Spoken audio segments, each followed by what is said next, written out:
Namaskar. Welcome to this session. We have been considering the third phase of the klesha called Raga, what is understood as attachment. Attachment as a klesha. And therein we are seeing that even in Sukha, the Sukha which is Laukika, Parlaukika, Aparamarthika, the Sukha is dukkham.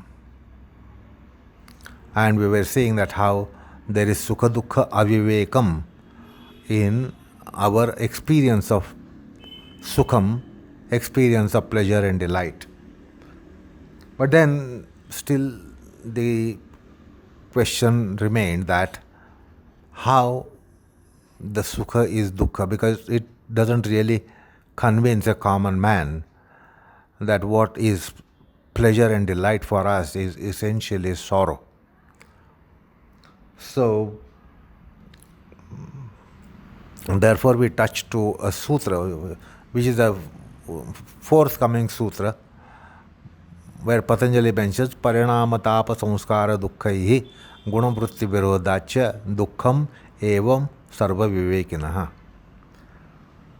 So, mundane, worldly, terrestrial, celestial pleasures and happiness and delight, all those sukha, any kind of sukha which is not transcendent, which is not paramarthika, that is all actually dukkham. So, it is not that Patanjali is endorsing with the pan-sorrowism, like in the case of Buddhistic philosophy, where absolutely everything is sorrowful in their philosophy. Patanjali is not endorsing with it. He does accept. When he says there is Sukha Dukkha Avivekam, that means entity of the nature of Sukham is accepted, and entity of the nature of Dukkha is also accepted, and there is indiscrimination between the two. If there is nothing like Sukham at all, as it is considered in some of the philosophies, idealistic philosophers, they do it. They do say that there is really no pleasure at all, no happiness at all, no delight at all, no sukham at all. It is illusory. But there cannot be illusion, and of the nature of perversion here, the two must exist. Indiscrimination happens between the two which are opposites. Avivekam will happen between two which are opposites. So it is not that Patanjali doesn't at all accept Sukham. He does accept Sukham as an entity. That is Parama rthika Sukham. So Patanjali is not at all refuting entity of Sukham or Sukha as such, like it is done in some of the idealistic philosophers, because Patanjali says here dukkham eva sarvam vivekinaha, while Buddhist philosophers precisely say dukkham eva sarvam, whereas here only for viveki. All this is painful. All this which is on the terrestrial plane, celestial plane, mundane plane, worldly plane, psychomental plane, that is painful. Even if it is pleasure, psychologically it is painful essentially. Whereas the idealistic philosophers postulate only entity of sorrow. There is no entity of sukham at all. There is Sukha Padartha and Dukkha Padartha for Patanjali. There is Sukha Vastu and Dukkha Vastu for Patanjali and philosophy of yoga. Whereas in idealistic philosophers, such as a school in Buddhism, it doesn't accept anything as Sukham. Everything is absolutely Dukkham. Anyway, the point that we have to consider here is that what is Parinama Dukkha, what is Tapa Dukkha, and what is Samskara Dukkha, and what is Buddha Vritti Virodha Dukkha. So this needs a philosophical scope to sight at these sorrows, and Patanjali lends us this wisdom.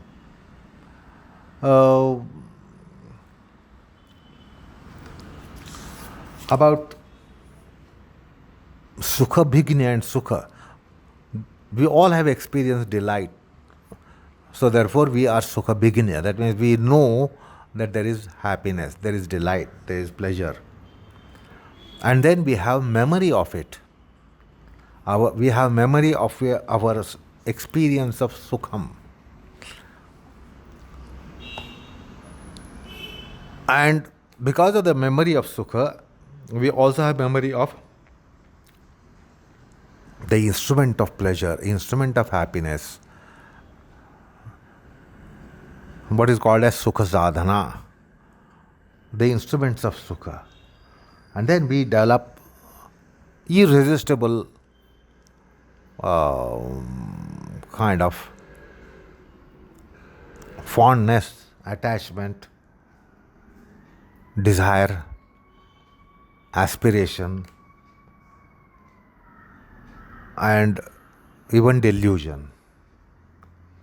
So we develop what is called Ichha, Trishna, Lobha, Moha, Asakti, and Gardha in Vyasa's language.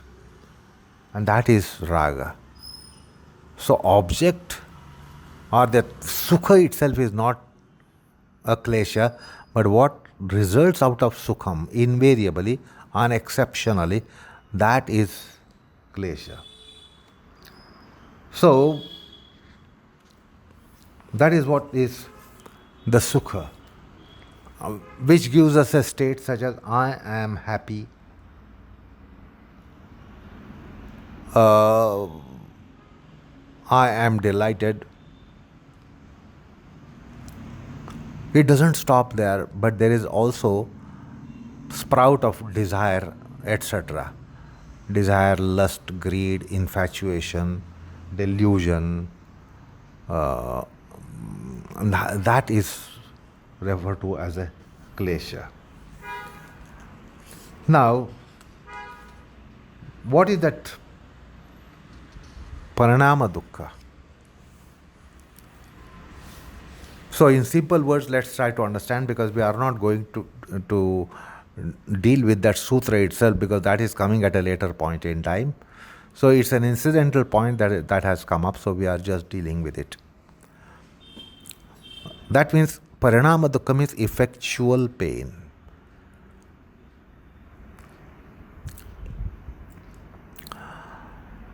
When we take pleasure, when we consume pleasure, when we experience pleasure, at the time of taking pleasure is pleasure. But then, as a consequence, as a result of it, we have some kind of pain that comes up. Having eaten a party food sumptuously, then we get some kind of discomfort by way of heaviness, perhaps little stomachache as well also. This is what happens. Because we have a lot of greed. When we get pleasurable experience, then we go overboard. The ichha, the desire, etc. bubbles up. And therefore, we tend to overeat. And now we know what is the effect of overeating. It's never a happy state after having overeaten.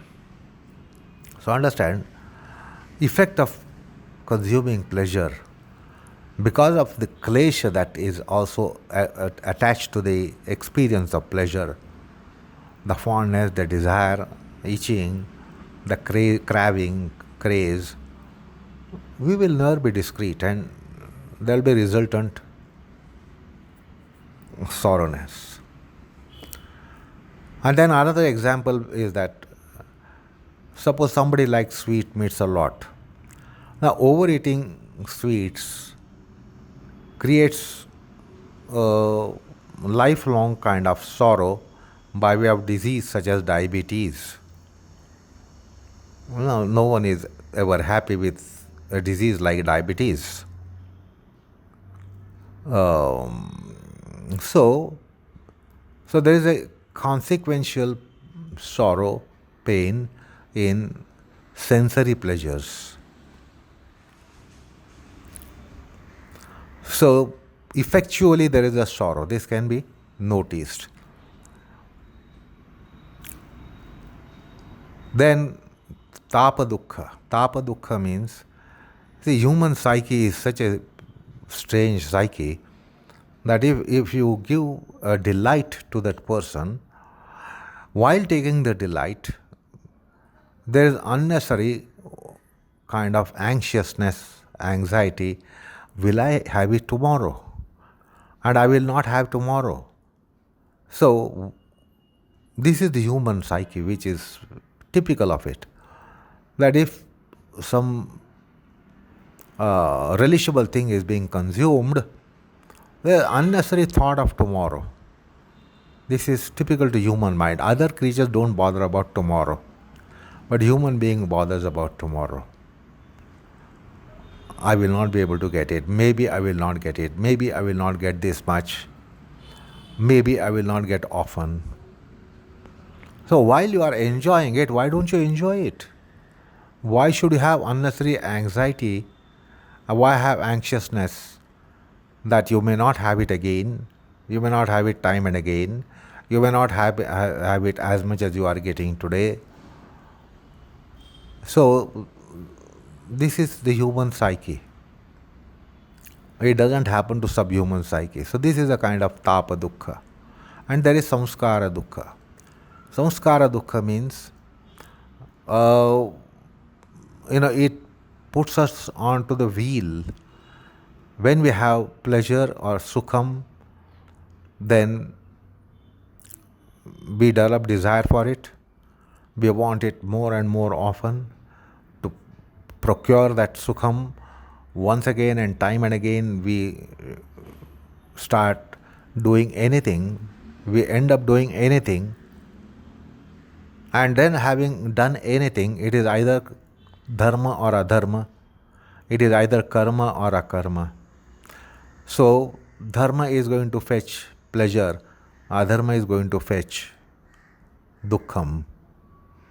So we are making provision for by that, because we are already on karma chakra. We are on the wheel of karma, and therefore this is that vicious circle which we did consider, that sukha dukkha is followed by dharma-adharma. Precisely sukha dukkha is followed by raga dvesha. So sukha is followed by raga dvesha also. So when we have attachment for instruments of sukha, we also develop aversion for something that is going to thwart it, or something that is going to antagonize it. So raga dvesha both will come with experience of sukha. Raga dvesha are kleshas, and that will be followed by dharma-adharma, karma-akarma, papa, punya, and papa punya will again fetch sukha dukkha. So that's the vicious circle.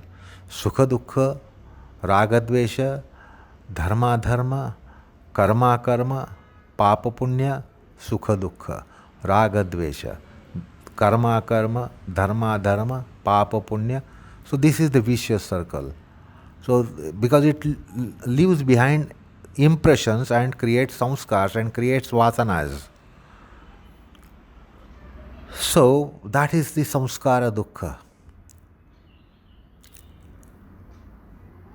Then the third one is gunavrutti virodha, the sorrow in the form of gunavrutti virodham, mutual contrariety in Sattva-Rajo-Tamo gunas. Because Sattva guna is related to Sukham, Rajo guna is related to Dukkham, and Tamo guna is related to Moham. And these three gunas always coexist. There is no experience which is of exclusive guna. There is always combination of the three.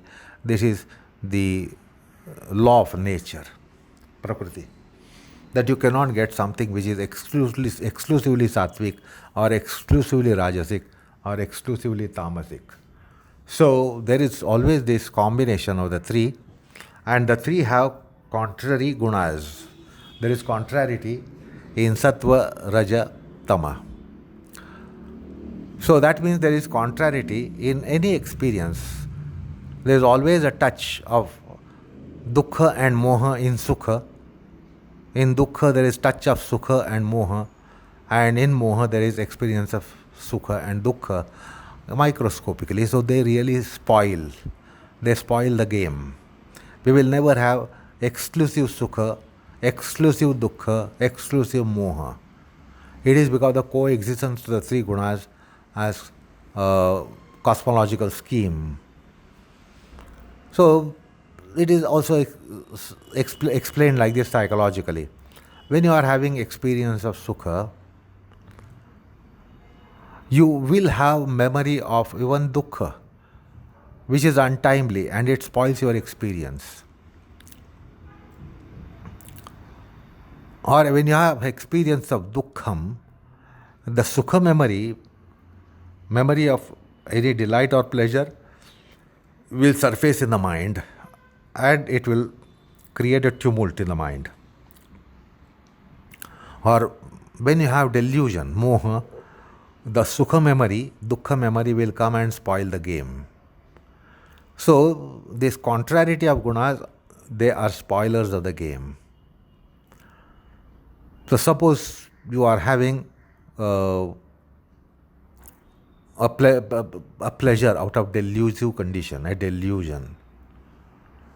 The memory of someone who is revered to you spoils the game. Or suppose you are having a dating with your beloved, and not having expected, suddenly your parents appear at sight, and then you are inconvenienced, you have embarrassment. So, or while you are worshipping God or worshipping your revered one, you get the memory of your beloved, who is matter of personal life and secrecy, covered in secrecy, and then that memory spoils your very action of the nature of worshipping God, worshipping revered person. So the memory would spoil. Memory of your beloved, memory of some indecent things in your life. So we experience this in our life. There are spoilers of the game. It is because of the contrariety of the gunas. So the gunavrutti virodha is also something that comes to spoil the games. And many times we experience in our worldly life, mundane life. That's why it is mundane life, because we don't get untainted experiences, and there are always indentations to our experiences caused by the opposite kind of experiences, and that is being referred to here as gunavrutti virodha, kind of spoiler. So the spoiler aspect or spoiler agent, which is quite evidently there, prominently there in our mundane experiences, is being referred to.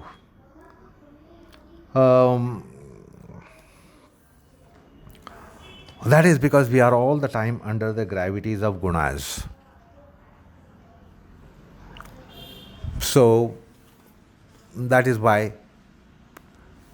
Patanjali's sutra has a reference here, had a reference here, and that's why we dealt with it just incidentally.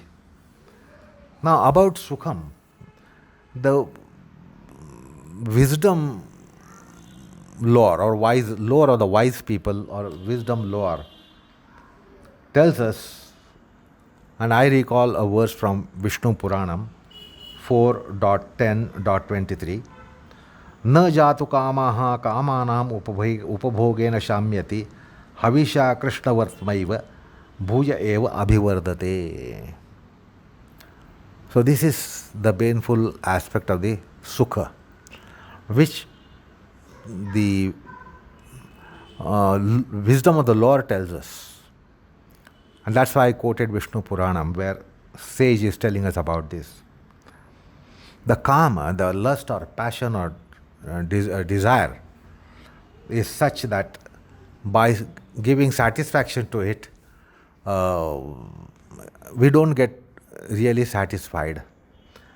It is because it is like offering fire, offering fuel into fire. So our experience of pleasure means we are adding fuel to fire of passion, fuel into the fire of kama, the desire. So the more we satisfy desire, the more desire grows. There is nothing like desire satisfaction and desire satisfied.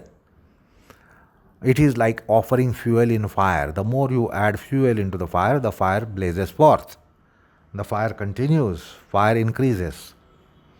So this gratification is such a process that it adds fuel to fire.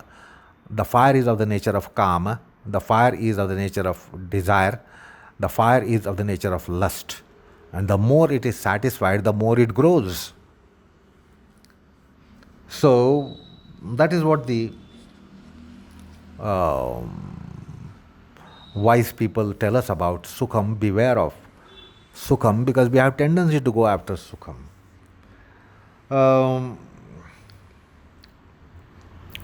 I remember another verse from Vishnu Puranam 1.17.60, where it says, Kshutrushna upashamam tadvad shitadi upashamam mukham manyate bala buddhitva dukkham evahi tatpunaha. So our buddhi is bala buddhi with respect to pleasures. The more it is given, the more and more we want. The more and more we are given, the more and more we want. And that's why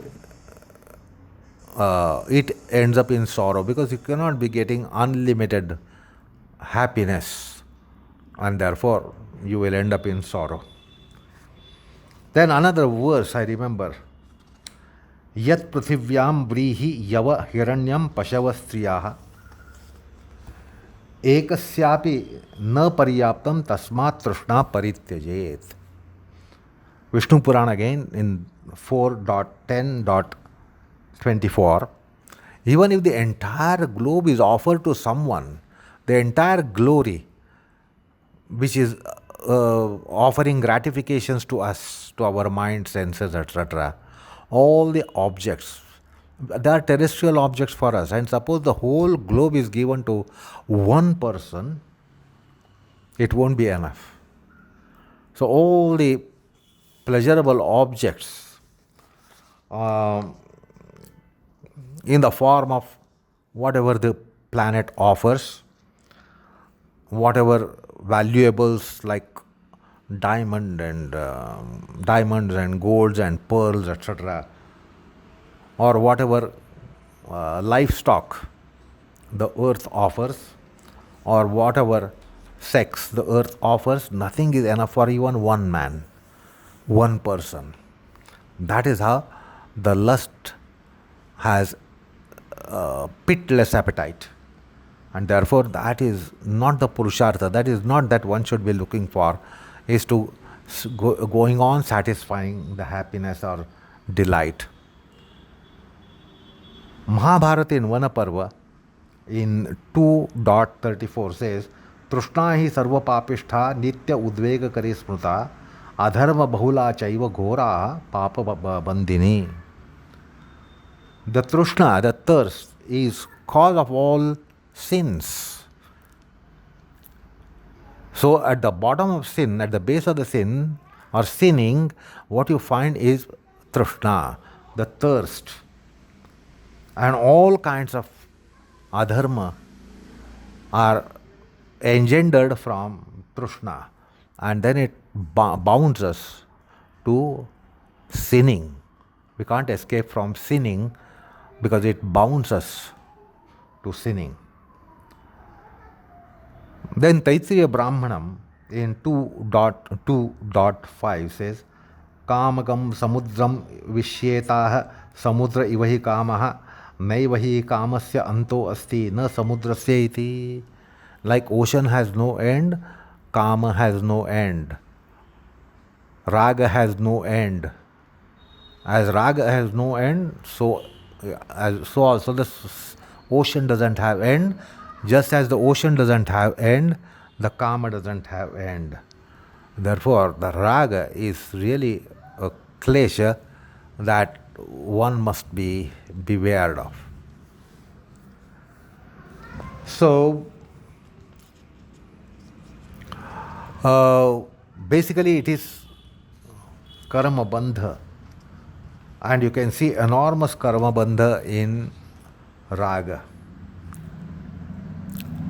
So that is the klesha that we considered, which is avidya into avidya into avidya, or asmita into asmita, called Raga. And now we proceed to understand the next of the klesha parva, which is dvesha. But we will do that next time. Namaskar, all of you.